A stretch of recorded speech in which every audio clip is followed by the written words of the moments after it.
It's past midnight, and you're still rewording a conversation that ended hours ago. The rest of the house went dark long ago, but one room in your mind keeps its lights on, and that isn't a flaw in you. The part that rarely gets said, the mind you're asking to switch off tonight, is the same one that caught everything worth catching today. Welcome to Sleepy Science Explained. Tonight isn't about quieting that mind, it's about understanding it, the restless kind of depth that keeps working softly while the world around you sleeps. You're in the one room still lit inside a sleeping house, where the day's unfinished sentences hang gently in the air, waiting for nothing in particular. Let them stay exactly where they are. So let's begin where that never-quiet mind does, with the quiet question underneath tonight. Why does your mind keep working long after you've told it to stop for the night? It is past midnight, and the house has finally gone still, but you have not. The lights are off, the day is technically over, and still some quiet engine behind your eyes keeps running. This is the question tonight gently circles. Why does your mind keep working long after you have told it to stop for the night? You are not doing anything wrong. You lay down to rest, and instead a conversation from hours ago began playing again, word by word. Those who study the mind at rest have a simple, unalarming name for this: a mind that stays active even when nothing asks it to. Tonight is not about fixing that mind. It is about finally understanding the one you have. The conversation ended hours ago. Everyone else has moved on, forgotten the exact words, drifted easily into sleep. You have not, because somewhere in the dark, your mind is still holding it, turning each sentence over like a stone it cannot quite put down. You replay what was said, then what you said back, then the version you wish you had said instead. Psychologists describe this simply as replaying, the mind returning to a moment to examine it once more. It is not a malfunction. It is a mind that takes experience seriously, that treats a passing exchange as something worth understanding fully. What feels like being stuck is often just a mind still listening, long after the room went quiet. Somewhere behind the eyes, the day keeps arranging itself long after you have closed them. You notice it as a kind of low hum, not loud, not painful, just present. A thought about tomorrow, a memory from this afternoon, a stray detail you did not even know you had recorded. This is what a busy inner world feels like from the inside, not chaos, but constant, gentle motion. Those who study attention describe some minds as simply more active at rest, quicker to fill a silence with thought. If your quiet moments are rarely fully quiet, you are recognizing something real about yourself. This is the kind of mind you have, not broken, just rarely and only slowly ever truly off. A single sentence can keep a whole mind awake. Someone said something in passing, a tone, a look, a half-finished remark, and hours later you are still examining it from every side. What did they mean?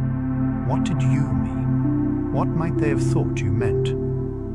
The mind that overthinks is often a mind that reads deeply, that assumes a sentence has layers, because, for you, it usually does. Researchers of everyday thought call this elaboration, the mind adding context, meaning, and possibility to a simple event. It can feel like a great deal to hold from so little.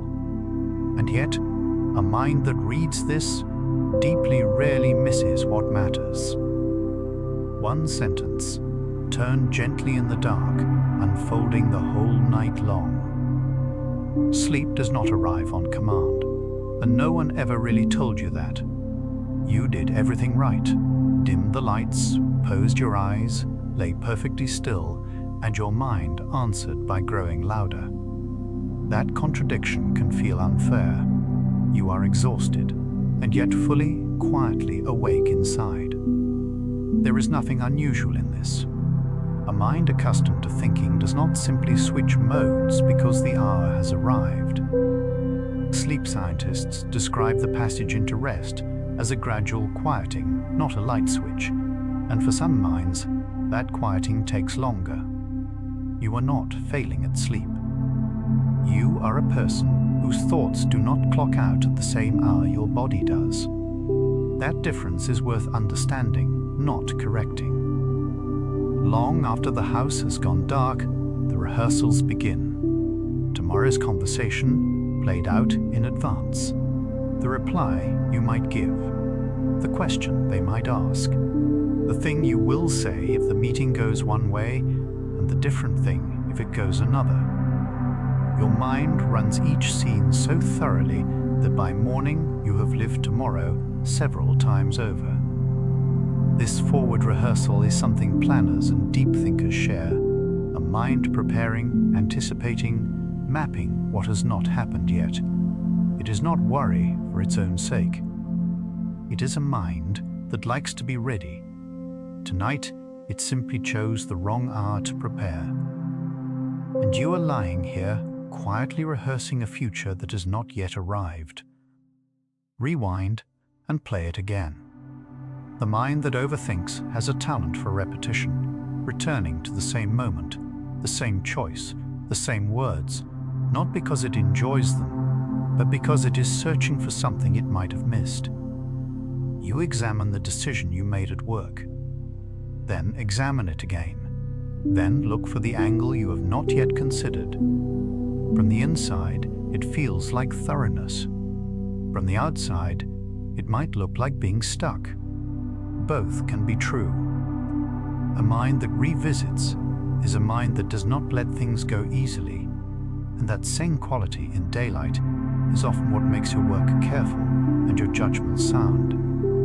At night, though, the rewinding simply keeps you company.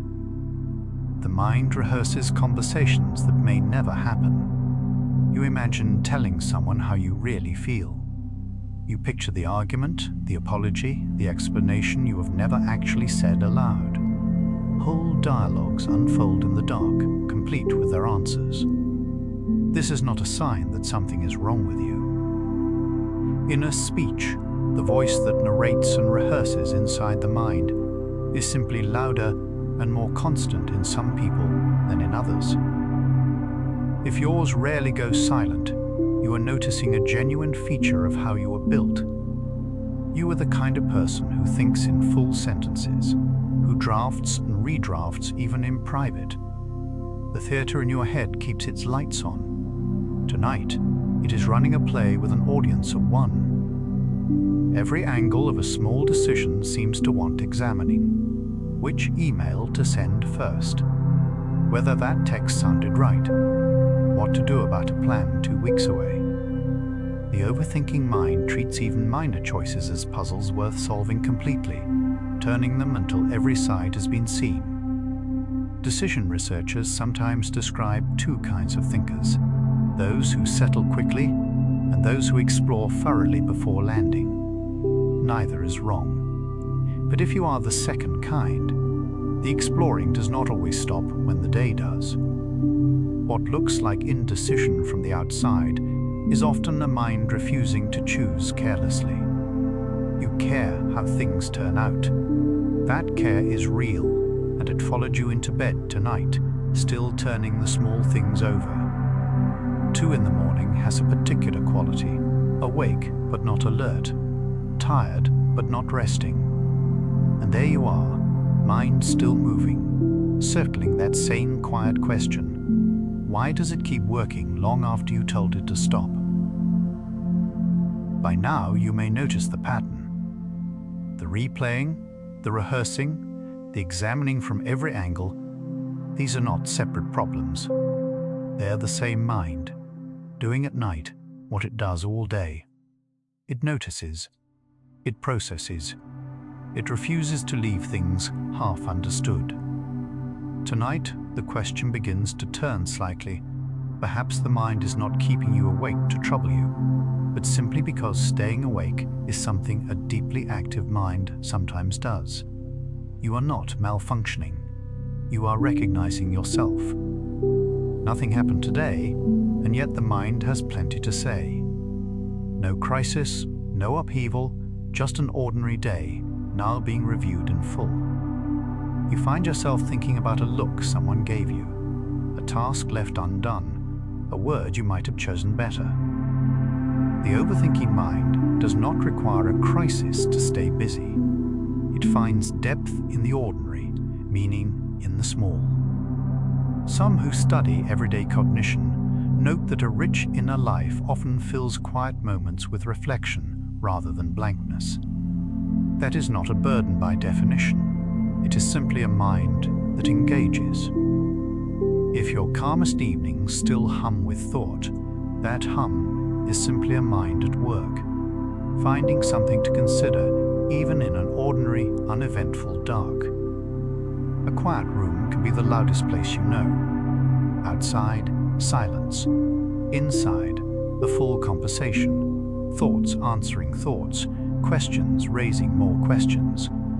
When the external world finally goes still, the internal one is free to take the stage. This is why so many deep thinkers describe nighttime as their busiest hour. The day's noise no longer competes with the noise within. It is not that your mind chooses the worst moment on purpose.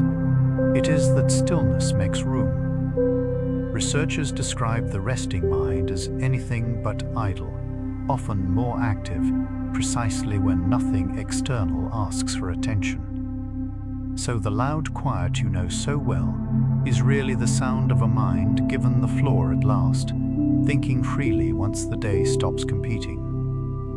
We run conversations we have already had and rewrite them slightly each time. The comeback we did not think of, the gentler way we might have said it, the point we forgot to make. This quiet revising is the mark of a mind that cares how it lands in the world, one that treats its own words as something worth getting right. It is easy to mistake this for regret, but often it is closer to craftsmanship, the mind refining, editing, wanting to have been understood. If you have ever rewritten a memory into a better version of itself, you were not lying to yourself. You were doing what thoughtful minds do, turning experience over until it makes more sense. Even now, softly, you may be editing. The day ends, but the commentary does not. There is a narrator in your head, describing, questioning, noticing, and it does not always agree to stop talking when the lamp goes off. For some minds, this inner voice is faint and occasional. For others, it is constant, a running account of everything, present even now as you read these words. If yours belongs to the second kind, you are not unusually restless. You simply have a more talkative interior than many people do. The narrator is not your enemy. It is the part of you that makes sense of things, that turns raw life into something you can hold. Tonight, it is still narrating, softly, faithfully, a day that is technically already over. Picture the last thing someone said that you could not quite let go of. Not a wound exactly, just a remark that lodged somewhere and kept its place. Hours later, it surfaces again, asking to be understood. The mind that overthinks tends to hold on to detail, the exact phrasing, the pause before it, the expression that came with it. Those who study memory note that emotionally colored moments are stored more vividly, and some minds return to them more readily than others. This is not you being unable to move on. It is a mind that records carefully and reviews thoroughly. The detail you are holding tonight is proof of how closely you were paying attention, even when you did not mean to be. Lying still in the dark, the body rests long before the mind agrees to join it.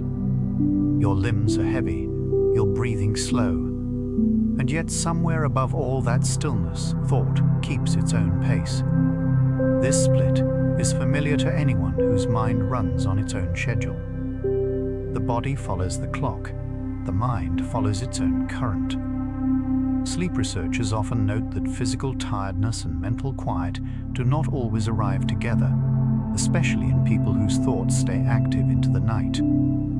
So if your body is ready and your mind is not, nothing has gone wrong. You are simply someone in whom the two travel at different speeds. Tonight, the body waits patiently for the mind to catch up. One small choice can occupy an entire hour of darkness. Whether you should have said yes, whether that was the right message to send, what you will do about the thing next week. The overthinking mind expands small questions until they fill the available space, examining each until it is satisfied, which, at night, can take a while.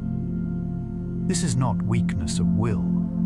It is a mind that would rather understand a choice fully than make it quickly. In daylight, this same tendency often shows up as thoroughness, foresight, the ability to see what could go wrong before it does. At night, with nothing else to weigh, it simply turns its full attention to whatever small thing remains. And so, a minor decision becomes tonight's long, quiet companion. Your mind writes and rewrites without ever being asked to. The message you will send tomorrow, composed and revised in your head. The conversation you will have, drafted 3 different ways. The apology, the explanation, the plan, all shaped and reshaped in the dark before a single word is spoken aloud. This private drafting is a hallmark of a verbal, language-rich mind. Some research has noticed a small, uncertain link between minds that think heavily in words and minds that keep turning things over, though this remains gentle, narrow, and far from settled. What matters tonight is simpler. You are the kind of person who prepares in language, who wants to say things well. The drafts pile up quietly, and you are their only reader. Between one breath and the next, another thought begins. You almost drifted, you felt the edge of sleep approaching, and then a new idea arrived, bright and unbidden, and pulled you gently back. This near miss is one of the most familiar experiences of an active mind. You are not being kept awake by trouble, you are being kept awake by your own interest in things. A mind that finds the world engaging does not stop finding it engaging just because it is late. There is nothing to fight here.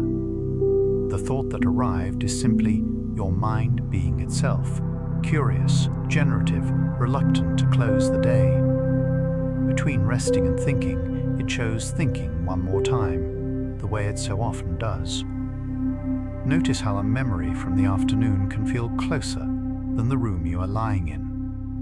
The overthinking mind has a way of making the past vivid, replaying a scene so completely that you are half back inside it. The words return. The feeling returns. For a moment, the present dissolves. Those who study inner experience describe some people as having especially rich mental imagery and recall, living partly in remembered moments even while awake in bed. This is not living in the past. It is a mind that keeps its experiences close, available, worth revisiting. If tonight's memory feels almost real, that is the depth of your attention showing itself, the same depth that lets you understand things others only glance at. A phone face down on the nightstand can still seem to hum with everything left unfinished. The message you did not answer. The thing you meant to look up. The plan half made. The overthinking mind keeps a quiet list of loose ends, and at night, with fewer distractions, that list rises to the surface. This is a mind that tracks, that remembers what is incomplete, that dislikes leaving things unresolved. Psychologists have long noticed that unfinished tasks tend to stay in mind more insistently than finished ones, and some minds hold the tension more strongly than others. You are not being kept awake by nothing. you are being kept awake by a mind that keeps careful account. The loose ends are simply asking, gently, to be remembered a little longer. Ask where a thought goes when you finally stop chasing it, and notice that, for you, it rarely goes far. It circles back. It waits. It returns wearing a slightly different shape. The mind that overthinks does not release ideas easily. It holds them loosely within reach, ready to pick up again. This persistence can feel like being unable to rest. But it is also the quality that lets you follow an idea all the way to its end, long after others have set it down. You are a person whose thoughts have staying power. Tonight, that same staying power is simply pointed at the ordinary, a remark, a plan, a memory, keeping you company in the dark a little longer than you would like. By now, the shape of this mind is becoming familiar, yours, and the one described here quietly the same. It replays, it rehearses, it examines every angle and holds the loose ends close. None of this is disorder. It is the portrait of a mind that engages deeply with its own experience, that treats thoughts as worth having and moments as worth understanding. You have spent years, perhaps, wondering why rest does not come as easily to you as it seems to for others. Here is a gentler possibility, not that something is wrong with your mind, but that yours is simply more active, more thorough, more awake. That is not a burden. It is a way of being you are only now beginning to see clearly. Right now, as you lie here, the mind these words keep describing is doing exactly what they say, turning, noticing, quietly at work behind your closed eyes. You do not have to still it. You only have to notice without alarm that this is how yours is made. What you have not yet heard is why. Why a mind stays lit when the day is done, what it is actually doing in there, hour after hour, when everything else has gone quiet. That is where the next stretch begins to look. For now, let the noticing be enough. Let the mind keep its soft motion, and let the understanding come to you slowly, the way sleep sometimes does, without ever being chased. The mind that will not clock out tonight is the same one that noticed everything today. The tone beneath someone's words, the detail no one mentioned, the small thing that turned out to matter. It does not have two settings, one for day, one for night. It is a single, continuous mind, and its depth by daylight is inseparable from its restlessness in the dark. The part of you that keeps you awake is not a separate malfunction bolted onto an otherwise quiet person. It is the same attentiveness that makes you good at understanding people, at seeing what is coming, at caring how things turn out.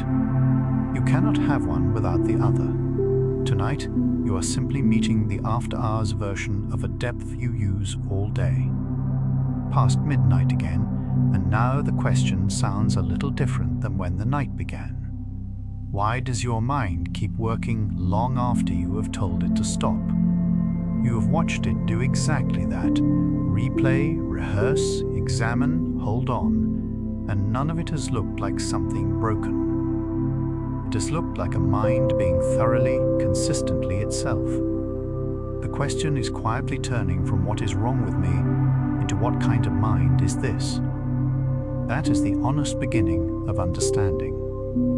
You do not yet know why it works the way it does, what is happening beneath the noticing, hour after hour, but you have seen clearly what it is, and seeing it plainly, without alarm, is where every gentler night begins. These words may feel less like new information than a description of a mind you already know, and you might quietly follow. Sleepy science explained before you drift off. There is no rush and nothing to do tonight but rest. But there are more nights like this one waiting here, gentle hours that hand you back your own mind, a little better understood each time. Subscribing simply keeps a place for you, so the next quiet explanation finds you when you need it. For now, let your eyes stay closed if they already are. The understanding will still be here in the morning, and so will we. The moment you set the day down, something else picks it up. Neuroscientists have a name for that something, the default mode network, mapped by Marcus Reichler and colleagues in 2001. When your brain stops working on an outside task, it does not power down. A set of regions along its midline switches on instead. The very areas that dim during focused effort light up the moment the mind is left alone. This is the brain's resting channel, the one it returns to whenever nothing outside asks. Lying still in the dark turns it up. So the mind that will not quiet at night is not broken. It does exactly what brains do when the world goes still. That resting channel has a preferred subject, and it is you. The default mode network is where the brain does its self-referential thinking, turning over your memories, your worries, your sense of who you are.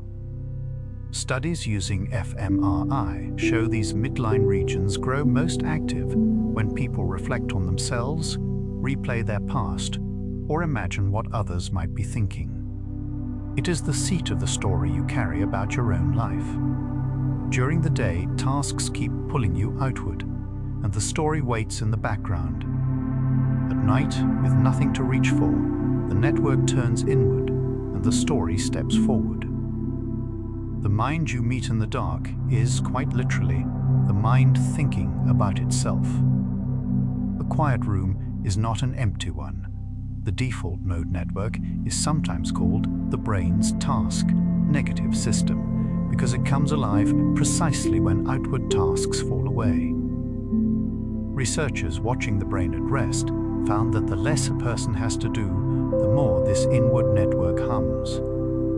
That is why the pull toward thinking is strongest at the exact moment you are trying to stop, lying down, waiting for sleep. The mind was never designed to idle. When the day's demands release their grip, its attention swings back to the one problem always available, your own life, replayed and rehearsed. The timing that feels like sabotage is only the network doing what quiet invites. Somewhere behind your eyes, a voice is narrating this sentence. That voice has a mechanism, what psychologists call inner speech, produced by the same language and working memory systems you use to speak aloud. Charles Fernhoe describes it as speech that has gone underground, full words, phrasing, running without a sound. At night, when the conversation from hours ago returns, it does not arrive as a vague feeling. It comes back in sentences because your mind rehearses experience the way it rehearses language. You reword what you should have said because the machinery for wording never switched off. The narrator in the dark is not a stranger. It is the same voice that has described your day all along. Not every mind is this loud. How much inner speech a person experiences varies enormously from one head to the next. Russell Hurlburt, who spent decades sampling people's inner experience at random, found that some rarely hear words while others live in a near constant stream of them. If your nights are full of sentences, you likely sit at the wordier end of that range, a mind that thinks by talking to itself. This is not better or worse. It is a difference in texture. It explains why some drift off in silence while you lie there mid-conversation. The narrator was simply given more airtime in you. A quiet head and a talkative one are both, in the end, ordinary. The same machinery can run in two very different ways. Psychologists Paul Tratnell and Jennifer Campbell drew a careful line between two kinds of self-focused thought, reflection, and rumination. Both send you inward, both use that default mode network, and they can look identical. Reflection is drawn by curiosity, an open turning over of what happened and what it means. Rumination is pulled by unease, a return to the same moment, looking for a resolution that keeps not arriving. They are not two different people. They are two settings on one instrument, and most thoughtful minds move between them without noticing the switch. The voice replaying your evening may be doing either, sometimes both at once. Turning something over in your mind is not the same as being trapped by it. Reflection is the mind examining itself out of genuine interest, wanting to understand why a day unfolded as it did. It tends to be flexible, it moves, considers new angles, and eventually lets go into a kind of quiet. Studies link this reflective style to openness, curiosity, and a richer inner life rather than to distress. When your late-night thinking wanders through a memory, tests a few interpretations, and gradually softens, that is reflection at work. It is the deep-thinking mind doing what it was built for, making meaning. And meaning, making, even at midnight, is closer to processing than to suffering. A loop has a particular feel, the same thought, wearing a slightly different coat. Rumination is what researchers call this repetitive return to the same unresolved place, the same conversation replayed, the search for a fix that never closes. It is worth saying plainly that this is a style of thinking, not a defect and not a diagnosis. Minds that notice deeply also tend to notice what is unfinished, and an unfinished thing is hard to set down. The loop is not evidence that something is wrong with you. It is a thorough mind circling a question it hasn't been allowed to answer. Naming it a loop rather than a flaw is often the gentlest thing the science offers. The conversation comes back not to torment you, but because your brain is still filing it. Every time you recall an event, the memory becomes briefly pliable before it is stored again, a process called reconsolidation, studied in both humans and animals. Emotional memories get revisited more because the brain flags anything unresolved or socially charged as worth another look. The default mode network and the hippocampus work together in these quiet hours, sorting what happened into what it means. So the replay is not a malfunction, it is maintenance. Your mind is deciding where today belongs. That the sorting happens after dark, when nothing distracts it, is simply the schedule a busy, noticing mind tends to keep. Long before tomorrow arrives, your mind is already living in it. The same network that replays the past also builds the future, running quiet simulations of conversations you haven't had yet.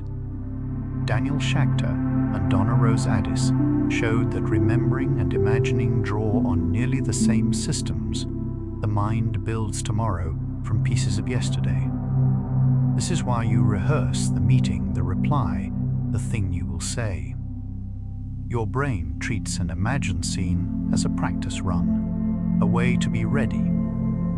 At night, that readiness has nowhere to go, so it plays out anyway. The mind that rehearses in the dark is not anxious for no reason. It is preparing, the only way it knows. In the dark, an imagined scene can feel as vivid as a real one. The brain does not keep two separate studios, one for memory and one for imagination. It uses the same one. When you picture a future exchange, the regions that would fire if it were truly happening fire now, more faintly, like a rehearsal in an empty theater. Researchers call this episodic simulation, a genuine cognitive skill. The richer your memory, the more detailed the futures you can build. The mind that constructs tomorrow in full color is doing something quietly sophisticated. The vividness that keeps you awake is the same vividness that lets you imagine, plan, and understand. You are not overreacting. You are rendering. One study asked something rarely said aloud, whether the worrying, ruminating mind might also be a more verbal one. In 2015, Alexander Penny and colleagues surveyed students and found a small positive link between verbal intelligence and a tendency to worry and ruminate. The effect was modest, a correlation of about 0.19, and, being correlational, it cannot say which way the arrow points. It does not mean overthinking makes you smart, or that quiet minds are any less bright. What it gently suggests is narrower. Minds that handle the world in words may also process worry in words at length. It is one small thread, not a verdict, and it deserves to be held loosely. The same study held a second finding, and it is the one that keeps the first one honest. While verbal intelligence tracked slightly upward with worry, non-verbal intelligence, measured by spatial and pattern puzzles, leaned the other way, tending to run a little lower in heavy worriers. So there is no clean headline here, no tidy claim that overthinkers are simply smarter. Intelligence is not one thing, and this research pulls two of its threads in opposite directions. What it paints is not a compliment, but a portrait, a certain kind of mind, fluent and dense with language, that turns that fluency inward when the day is done. The truth is more interesting than flattery, and quieter too. A thread this thin cannot carry the weight people hang on it. It will not tell you your IQ, and it will not settle whether your late nights are a gift or a burden. But held lightly, it points somewhere true. If your mind runs on language, if you think in sentences, reach for the exact word, remember conversations verbatim, then the tool that makes you articulate by day becomes the one you overthink with by night. The strength and the struggle share a single source. That is not a diagnosis and not a flaw. It describes one kind of mind, verbal, detailed, reluctant to stop mid-sentence. Understanding that source is the start of resting easier inside it. Step back from the mechanisms for a moment, and a single shape appears. The network that turns inward at night, the narrator that speaks in full sentences, the memory that replays, the imagination that rehearses, these are not separate malfunctions. They are one capacity, seen after dark, a mind built to notice, to language, to simulate, and to care about what is unfinished, which quietly changes the question. Perhaps the point was never why your mind refuses to stop at night. Perhaps it is what a mind like this is doing all day, when the same depth is pointed outward at the world instead of inward at the dark. That is the thread the next stretch begins to follow. Notice the small changes, the room a little heavier, the sentences in your head arriving farther apart, the day loosening its hold. There is nothing here to finish tonight. Let one slow breath leave you, and we drift on together gently. Long before a problem announces itself, some minds have already felt its shape. A friend's tone shifts by a single degree, and you notice, not because you are watching for it, but because noticing is simply what you do. Researchers who study this describe it as pattern recognition, the quiet, constant work of linking one small signal to another across time. A deep mind gathers these fragments almost without permission, assembling a picture the conscious self only catches up to later. It is why you sometimes know a thing is off before you can explain how. So the quiet knowing that surfaces tonight, hard to explain, is only that radar still sweeping the dark. Somewhere between one plan and the next, your mind has already run the outcome. It plays the meeting forward, tries 3 versions of the conversation, and settles on the one most likely to go wrong, then quietly prepares for it. This is foresight, and it is not the same as fear. The brain regions that let you imagine the future are the ones that rehearse it in detail, testing paths before a single step is taken.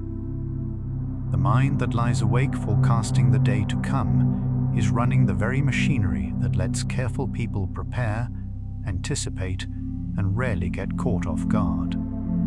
What feels like worry after midnight is often just foresight with nowhere yet to go. The best idea rarely arrives at the desk. It comes in the shower, on the walk, in the loose minutes before sleep, when the mind seems to be doing nothing at all. Neuroscientists have a name for that wandering state, the default mode network, the same inward circuitry that also fuels replaying and rumination. When it drifts, it does not simply idle. It recombines, pulling a memory here, a fragment there, joining things that logic would keep apart. This is where creativity is thought to live, in the mind willing to wander off the path. The restless inner voice that will not settle is also the one that keeps finding unexpected connections. Some people check the log twice, reread the message before sending, notice the one detail everyone else walked past. From the outside, it can look like fussing. From the inside, it is simply care, an unwillingness to let something matter and go unattended. Psychologists group this under conscientiousness, one of the most reliable predictors of follow-through and trust that research has found. A mind that turns a decision over and over is a mind that rarely leaves loose ends. The thoroughness that costs you rest is the same thoroughness others quietly depend on. What looks like doing too much is often just refusing to do too little. Ask why you replay a conversation, and you may find the same answer each time. You were imagining how it landed for someone else. A mind that runs every angle is also a mind that runs other people's angles, picturing their day, their reasons, the version of events they carried home. Researchers call this capacity theory of mind, the quiet act of modeling another person from the inside. It is the root of empathy, the reason you can feel a room and sense what went unsaid. The mind that will not stop imagining is often just refusing to stop caring how others feel. We tend to trust the quick answer, the person who decides in a heartbeat and never looks back. Yet a mind that weighs a choice from every side is doing something valuable, even when it feels slow. It gathers more of what a decision touches, the consequences, the exceptions, the people affected, before it commits. Studies of deliberation suggest that considering more angles can lead to choices that hold up better over time, though it rarely feels efficient in the moment.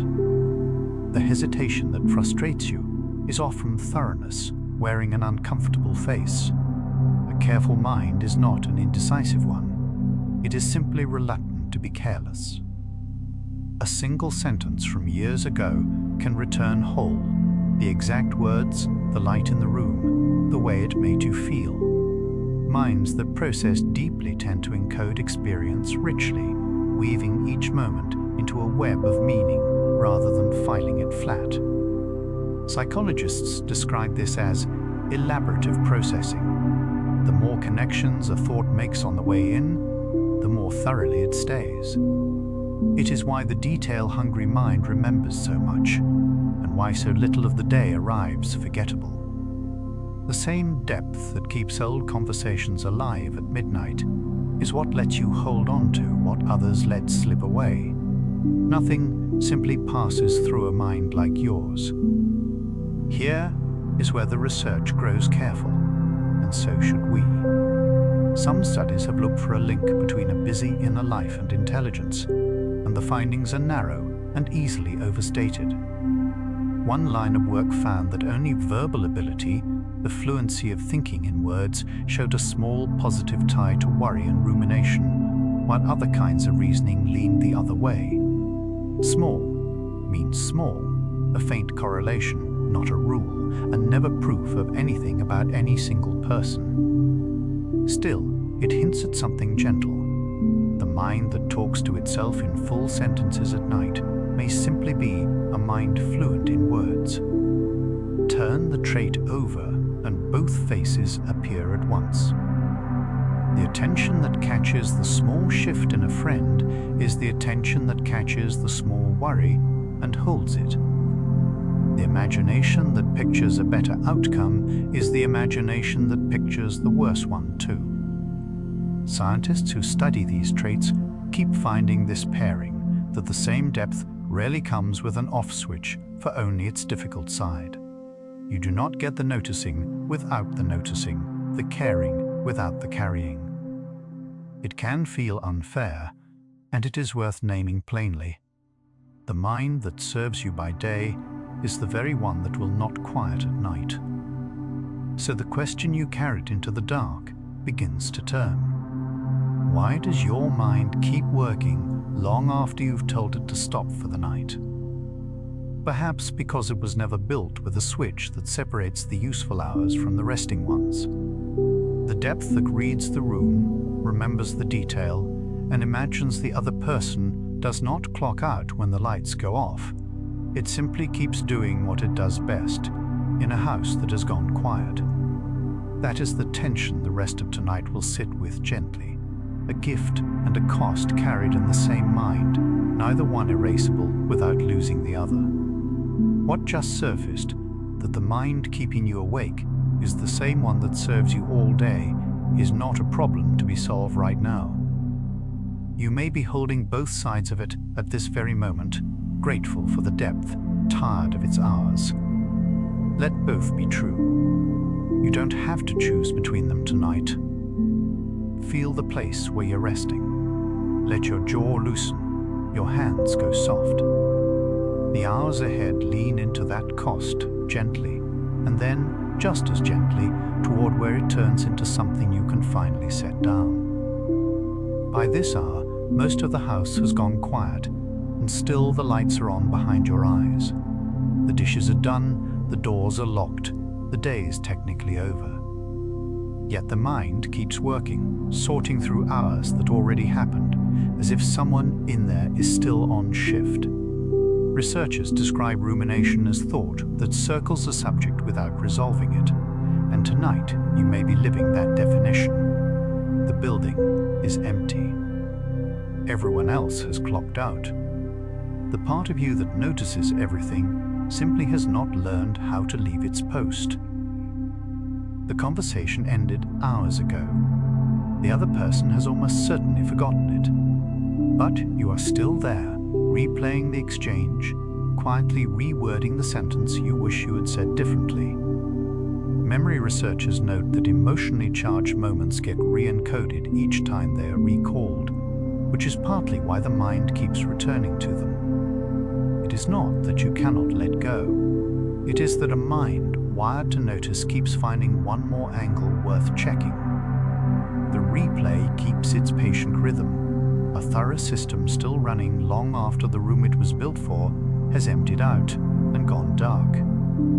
There is a specific kind of tiredness that sleep does not seem to touch, the fatigue of a mind that stayed on when the body wanted off. You lie down exhausted, and the exhaustion somehow makes the thinking louder, not softer. Cognitive scientists describe mental effort as metabolically costly. Sustained, self-referential thought draws real energy. So the weariness you feel is not imagined. A mind that runs every scenario spends more than a mind that runs few. What you carry into the pillow is a genuine tab, quietly totaled across a long day of noticing. Decisions that felt simple at noon grow strange by midnight. Which email to send, whether that comment landed wrong, what tomorrow actually requires. Small choices multiply into branches, and each branch grows its own. Psychologists call the wearing down of choice quality across a long day decision fatigue, and a mind that sees more options naturally faces more of it. You are not indecisive. You are standing in front of a wider set of doors than most people notice are even there.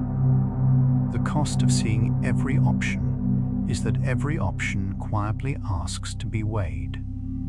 Somewhere in the dark, an editor is still working, reading back your day line by line, underlining what could have gone better.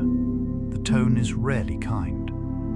Self-criticism, researchers find, tends to sharpen at night when the day's evidence is in and the mind has time to review it. A deep thinking mind holds high standards and a long memory, which is a demanding pair to share a pillow with. The voice is not the truth about you. It is a careful eye left running after the day is filed, still underlining in an empty room where no one remains to check its work.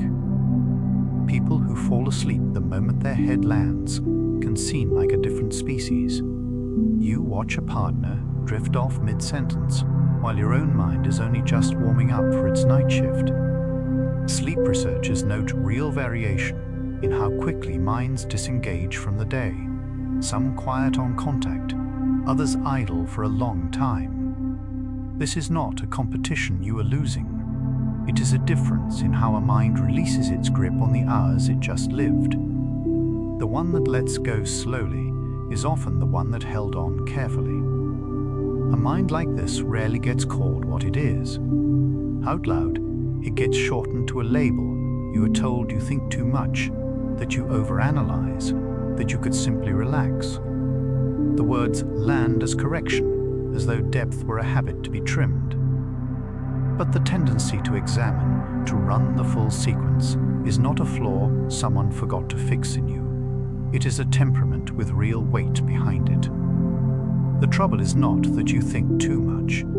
It is that the world keeps a short word for something that has no short version. The word anxious gets handed to you often, and it almost fits, close enough that you sometimes accept it.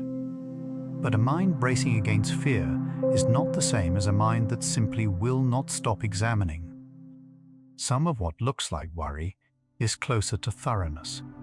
The same engine that notices the flaw in a plan also notices it at 2 in the morning. Being misread as merely anxious can be its own quiet loneliness, because the description names the surface and misses the depth beneath it. You are not always afraid. Sometimes you are just still thinking. Morning arrives, and the tiredness from the night before arrives with it. You move through the early hours a half step behind, running on a mind that never fully powered down. Sleep scientists describe how fragmented or delayed sleep carries a cost into the next day: slower recall, thinner patience, a grayer mood. None of this is a verdict on your character. It is arithmetic. A mind that works a second shift after midnight shows up to the morning already partway spent. The fatigue is not who you are. It is the receipt from a night of noticing too well. Rest, for a mind like yours, can quietly become another task, one more item the day left unfinished. You lie down, and some part of you starts monitoring whether it is working yet, which of course guarantees that it is not. Psychologists have long noted this paradox. The harder attention is aimed at falling asleep, the more awake that attention keeps you. It is a strange loop, and it lands hardest on minds that approach everything by trying. You were never failing at rest. You were bringing to stillness the same effort that everything else in your life quietly rewarded. Count the times tonight your mind has jumped to tomorrow, the meeting, the message, the thing you meant to handle. A forward-running mind is always slightly ahead of the present, scouting the path before your feet arrive. Researchers studying prospection describe how the brain constantly simulates what is coming, and some minds simulate more vividly than others. The gift is foresight. The cost is that the future keeps interrupting the 1 hour built for rest.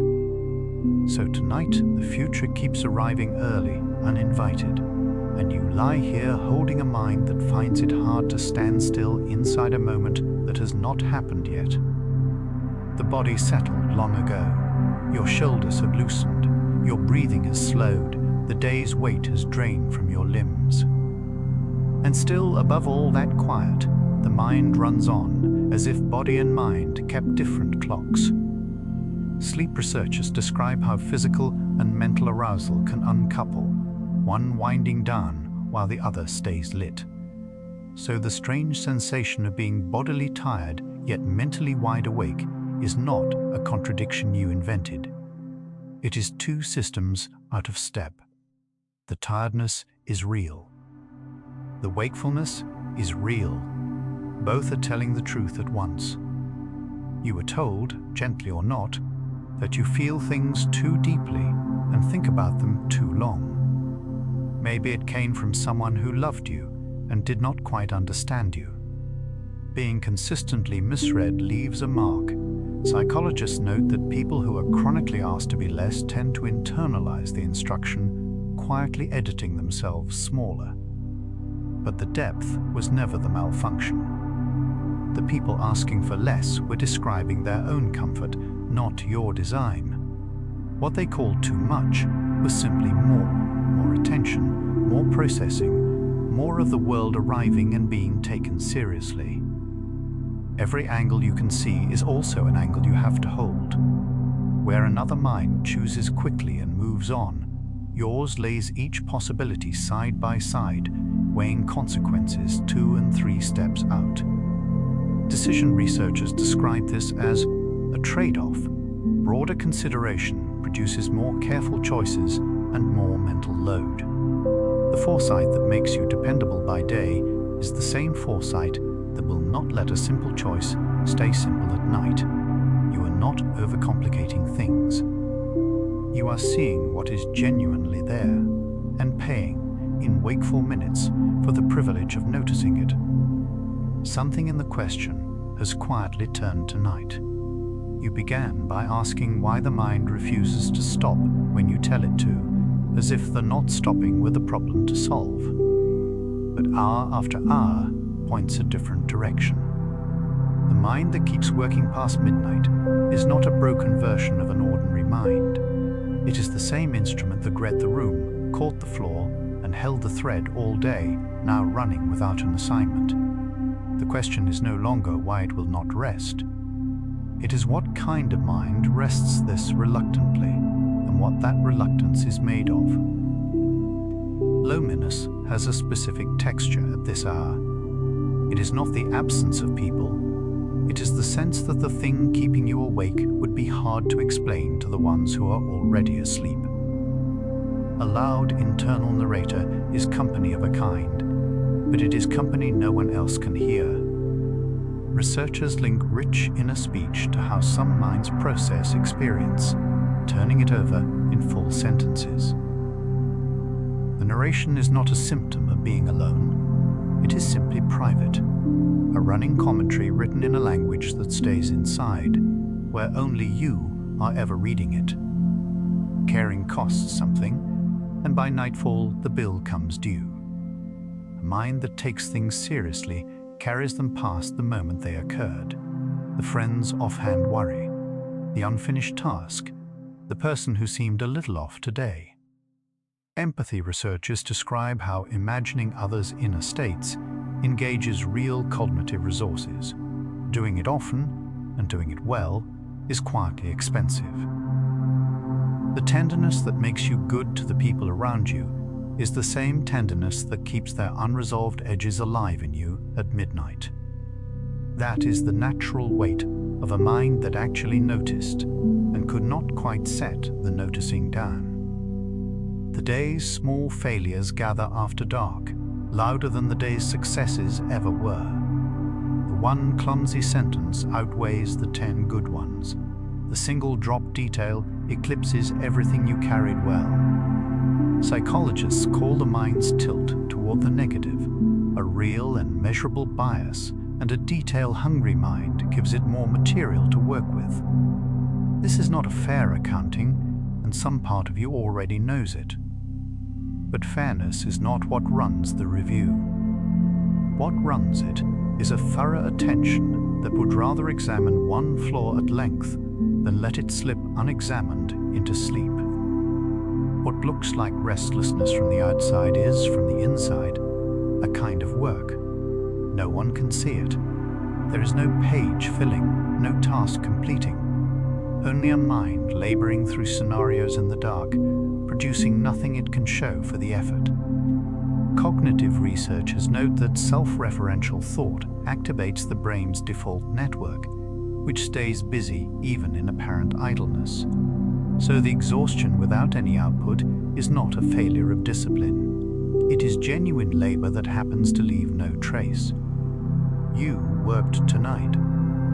The work simply had nowhere to go but back into you. Years of nights like this leave their own sediment.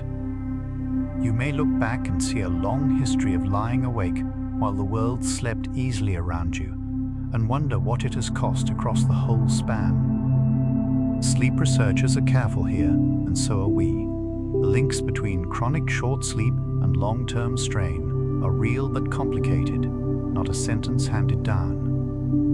What matters tonight is gentler than that. The pattern you carry is old, yes, but it is not a defect in you. It is the long shadow of a mind that was always going to notice more than most. The mind rehearses tomorrow as if rehearsal could tame it.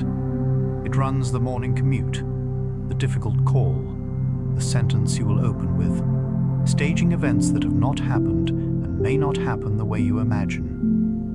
Researchers describe this mental time travel as a signature of the human brain, and a vivid one in minds built for depth. The rehearsal feels productive, which is exactly why it is hard to set down. But tomorrow does not require tonight's dress rehearsal. The performance will arrive on its own. The mind simply has not yet been told the theatre is closed. Being misread wears a groove over time. When enough people call your depth an overreaction, you begin to preempt them, apologizing for thinking, softening what you noticed, second-guessing the very perception that turned out to be right. Psychologists describe how repeated invalidation can teach a person to distrust their own signal. But the signal was rarely the problem. A mind that reads at higher resolution will often see what others miss and be told it imagined the whole thing. The doubt you carry into the dark is not proof you were wrong. It is the residue of being accurate in rooms that preferred you weren't. A quiet that others reach easily can feel, to you, like a country you keep almost arriving in. You hear about people who simply stop thinking at night, and it sounds nearly mythical. But the difficulty you have setting the day down is not a deficiency of will. It is the flip side of a real capacity, the ability to stay with a thought, to hold it, to follow it all the way through. The same grip that will not release the day is the grip that finished what others abandoned. It is one hand doing both things, unable to tell which hour is which. The cost was never laziness, and it was never a lack of trying. If anything, the mind that keeps you awake is the mind that tried too thoroughly, cared too completely, followed every thread to its end. Whatever weight you carry into this pillow, it did not come from doing too little. It came from a depth that does not know how to be shallow on command. That is the honest shape of the burden, not a flaw to be corrected, but the underside of something worth having. The tiredness and the depth were always the same thing, seen from two sides. Here is what the night has been assembling. The mind that will not switch off after midnight is the same mind that notices everything by daylight, catching the tone, holding the thread, seeing angles others pass. They are not two minds. They are one restless depth running in both directions. Some research offers only a careful hint that this verbal, sentence-shaped way of thinking may be gently linked to how richly a mind processes the world, and even that finding is small and much debated. So why does the mind keep working long after you tell it to stop? Because working is what this kind of mind is. A deep mind has its own tide. It does not pull out because you command it. It draws back on a rhythm older than tonight, the way attention loosens on its own once nothing is left to hold. Right now, Without any effort from you, that loosening has already begun. What these hours have been circling is nearly in view, that the depth keeping you awake and the depth that served you all day were never separate things. You do not have to resolve that, you only have to let it be true. What remains of tonight arrives softly and asks nothing of you at all. By now the pattern is hard to miss. The mind that keeps talking after midnight is the same mind that caught the small things all day. The unspoken worry in a friend's voice, the detail everyone else walked past. Researchers who study reflective thinking describe this as one system, not two, the same depth, pointed inward at night and outward by day. What keeps you awake is not a separate defect. It is the night shift of a mind built to notice. A mind like yours does not have an off switch it forgot to use. It has a dimmer, and dimmers move slowly. The people who feel most, who think in long sentences, who turn a choice over from every side, they are rarely the ones who fall asleep the instant their head touches the pillow. That slowness is not failure. It is what depth costs, and depth was never free. Consider the people you most trust with something that matters. Often they are the ones who think too much, who weigh, who imagine the outcome, who cannot give a careless answer. It is that very care, restless, unhurried, that you find yourself leaning on when something matters. A mind that will not stop turning is also a mind that will not let the people it loves fall quietly through the cracks. The same attention that replays a conversation is the attention that made the conversation matter in the first place. You notice the pause, you heard what was not said. Psychologists describe this as a rich internal model of other minds, an ongoing sense of how others feel. It can ache at 2 in the morning, but by daylight it is empathy, and empathy is not a trait the world can afford to lose. Somewhere in every field that asks for depth, writing, medicine, design, caretaking, you will find minds that run late into the night. The willingness to sit with a problem past the point of comfort is rare. What feels like a burden in the dark is often the exact trait that made the work good. The mind that overthinks is, more gently named, a mind that finishes the thought. Depth is not the same as distress, though tonight the two may feel tangled together. Reflection turns a thing over to understand it. Rumination turns it over to punish. The wiring underneath is shared, which is why the gift and the ache so often keep each other company after dark. Knowing they are cousins, not twins, asks nothing of you, but it may change how kindly you hold the part still keeping you up. Picture the friend who always remembers what you said months ago, the small kindness, the offhand fear. That is a mind that stores in depth, that files the world in full sentences instead of headlines. It is more to carry. It is also why nothing important gets lost on the way through. You are that friend to someone. Tonight, the same depth is simply turned toward your own long day.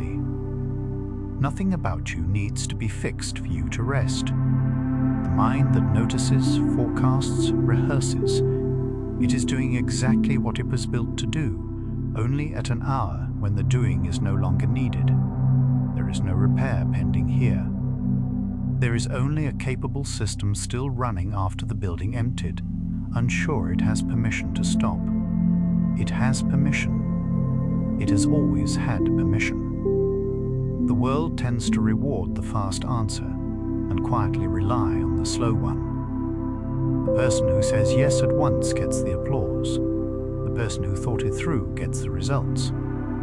If you have spent years feeling too slow, too careful, too far inside your own head, the record usually tells a kinder story than the moment did. Careful was never the weakness it was mistaken for. There is a particular relief in learning that the thing you tried to hide was the thing worth keeping, the overthinking you apologized for, the sensitivity you called a problem. And some research gently points the same way, a small link, never a trophy. You do not need the study to be true to be allowed to rest. You only need to stop treating depth as a debt. You were told, maybe, to stop taking things so seriously, to let it go, to think less. Well-meant advice, and mostly useless, because the mind has no volume knob for caring. What you can have instead is a different relationship with the noticing, less a fault to correct, more a feature to understand. Tonight, understanding is enough. Nothing about you needs to be less than it is. Quietly, without applause, the deep thinkers hold a great deal together. The ones who check twice, the ones who imagine what could go wrong so it doesn't, the ones who feel the room before anyone speaks. Their reward is rarely gratitude, and often a restless night. If that is you, know that the restlessness is a kind of receipt, proof of a mind that showed up fully to a day most people only half attended. A wood stove keeps its warmth long after the flame is out, the coals glowing faintly in the dark, the way a busy mind still hums after the day is done. That warmth is not a malfunction. It is heat left over from something that burned for good reason. Let it fade on its own schedule. There is no need to stir the ashes or hurry the cooling. Some things settle best when they are simply left alone.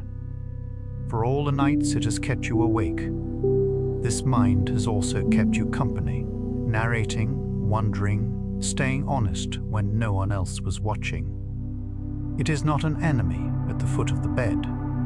It is the oldest companion you have, and tonight it is tired too. You can let it rest the way you would let a friend rest, without a lecture, without conditions, just quiet permission to stop. Here is what the hours have been circling toward. The mind that will not switch off at night is not broken and never was. It is the same restless depth that notices everything by day, a way of thinking. Some research gently ties to a verbal, detail-rich intelligence. The lights stay on because the mind is built to see. What has kept you awake and what makes you who you are turn out to be one thing, not two.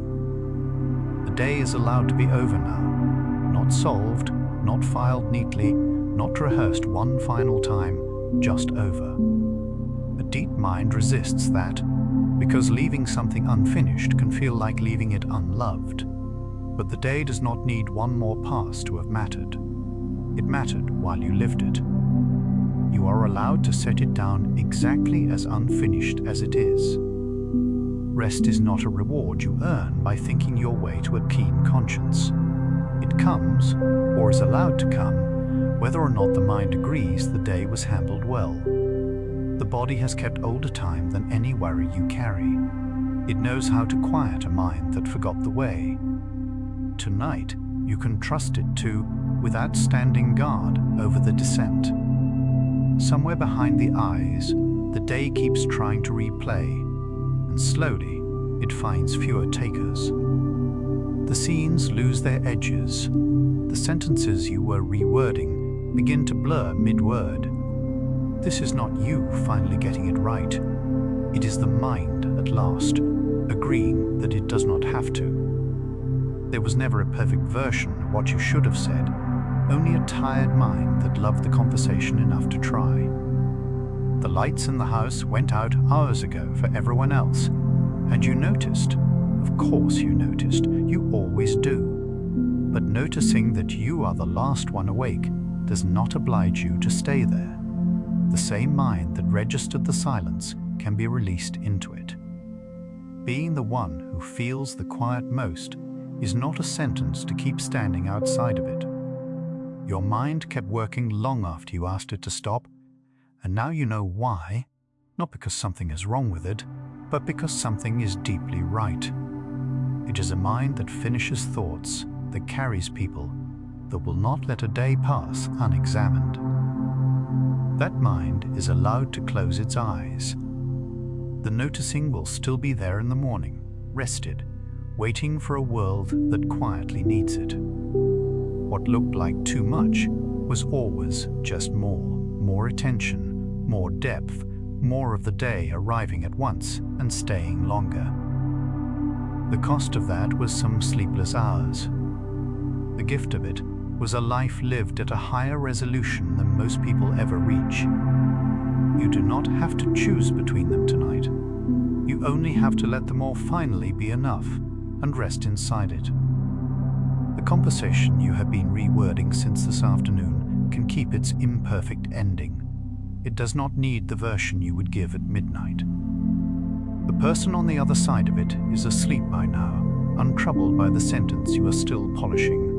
Let it be as it was. A mind this careful has already said, in 100 quieter ways, everything that actually mattered.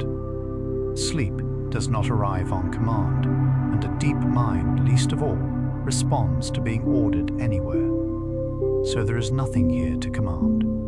There is only a slow permission spreading through a mind that spent the whole day being useful and can now, without earning it, be still.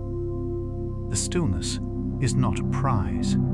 It is simply the other half of a life that thinks this fully, the long exhale after a long, attentive breath. And the mind, at last, begins to set the day down, not because you forced it, but because it finally believes it is allowed to. The noticing softens. The rehearsals go quiet.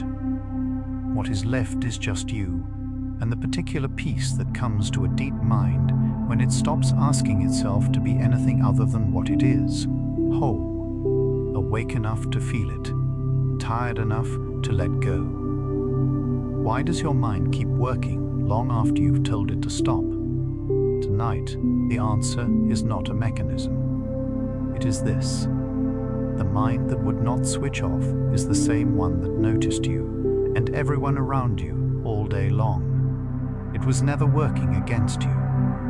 It was loving the world in the only language it has, attention. And now, gently, it is allowed to rest. You are not too much. You are only ever paying attention. A mind that kept the lights on all day has finally reached the end of what it needs to see.